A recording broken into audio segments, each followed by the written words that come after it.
toilets, so we're not going to have any black water. We're recycling all our water. We're going to do rainwater capture, have cisterns to collect the water in. We're going to have solar panels. Part of that is to make the county happy. They're going to want to see something conventional.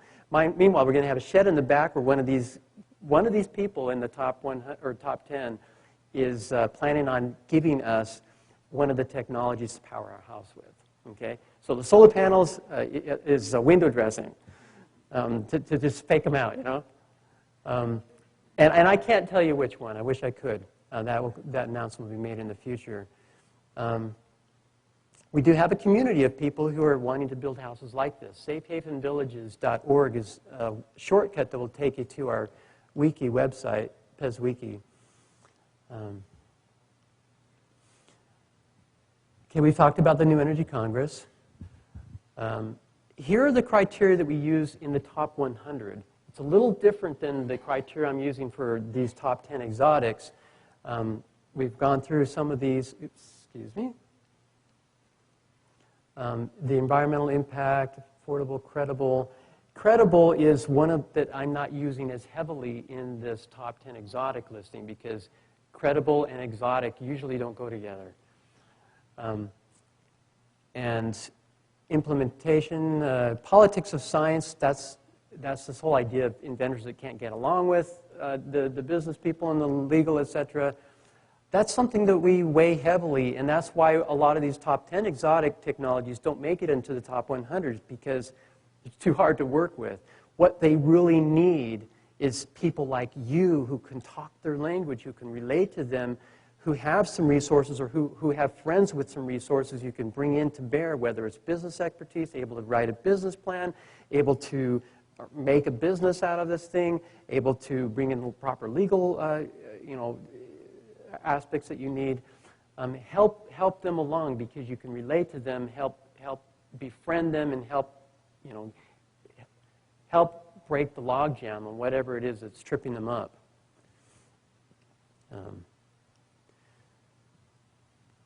Okay, just really quick, here's the top 10 of the top 100.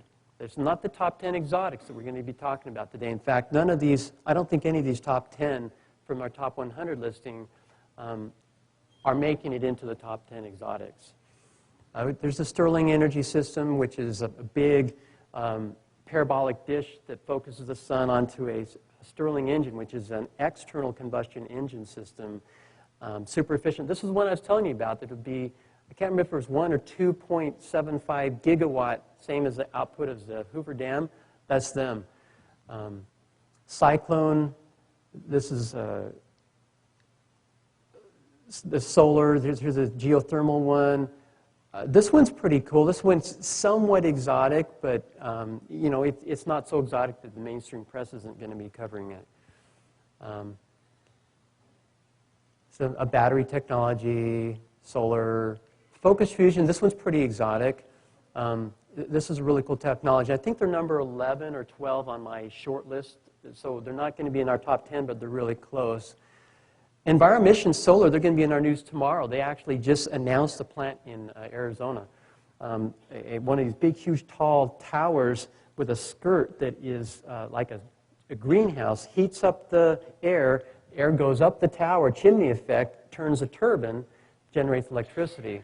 They're making, I think, a 750 megawatt system with actually that's $750 million to build a 200 megawatt output system. Those two towers in Hawaii. Now let's get to the exotic top 10. Number 1. I put this as number 1.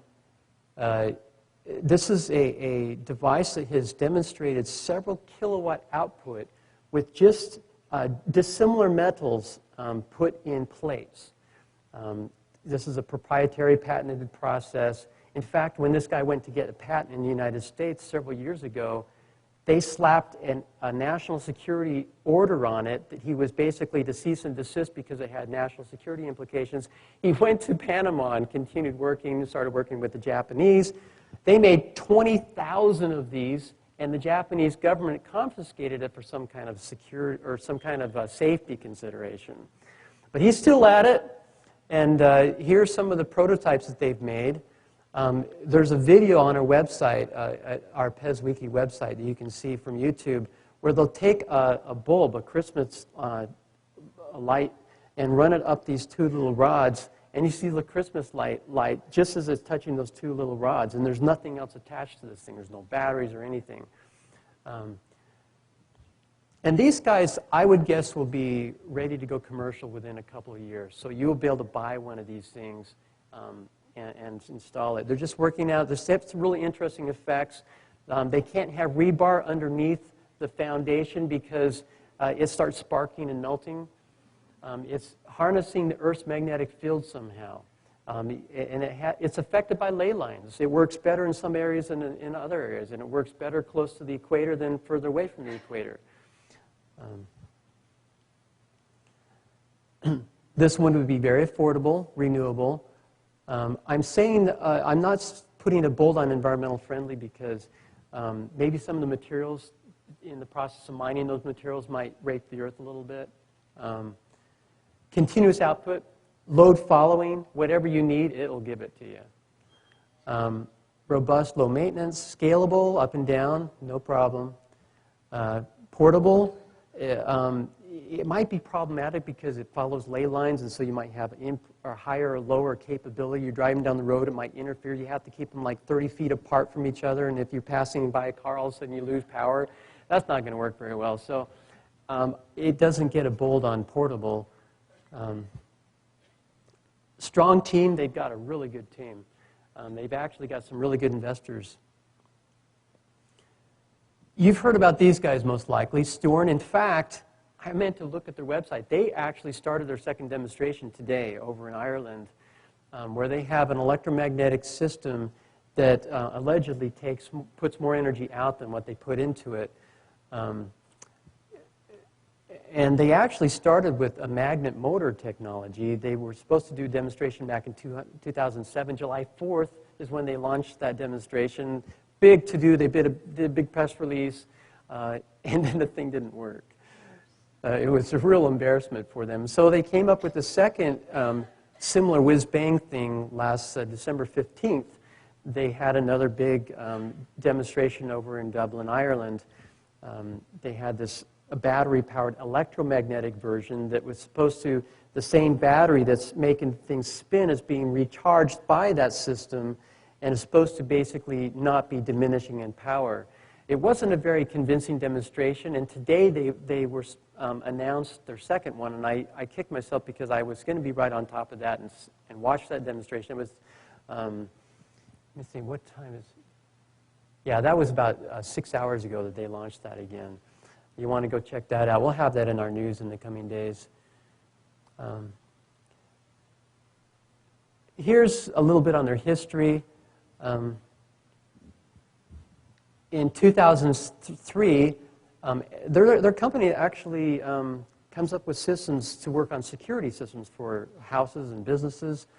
And they were coming up with a more efficient micro generator for their system, and they started finding a really unusual effect. And in August of 2006, they put a full-page ad in The Economist, which took the world by storm. There was all kind of press coverage on their announcement, because they're a pretty credible company. You know, this isn't some small potatoes inventor who can't brush his teeth and floss, you know, and he doesn't dress right, and everyone just, you know, you look at them and you ignore them. This is a very credible company making this kind of announcement. Obviously has some money, put this full-page ad in The Economist, so, you know, people paid attention. And that got a lot of buzz going. And they were basically saying, look, we've found this effect that we don't understand, and we invite the world to submit some engineers to us, and we'll come up with an independent jury and have you test this thing. This will be an independent jury of people who will weigh the technology, replicate it, and then come up with a verdict. Unfortunately, the verdict that they came up with in 2009 announced that does not result in energy gain. Ironically, that announcement was made in July. The determination had actually been made in December of the year before, and there have been some interesting developments in the meantime, and there's about, you know, several hundred people on a forum who are very serious replicators, engineers, scientists, who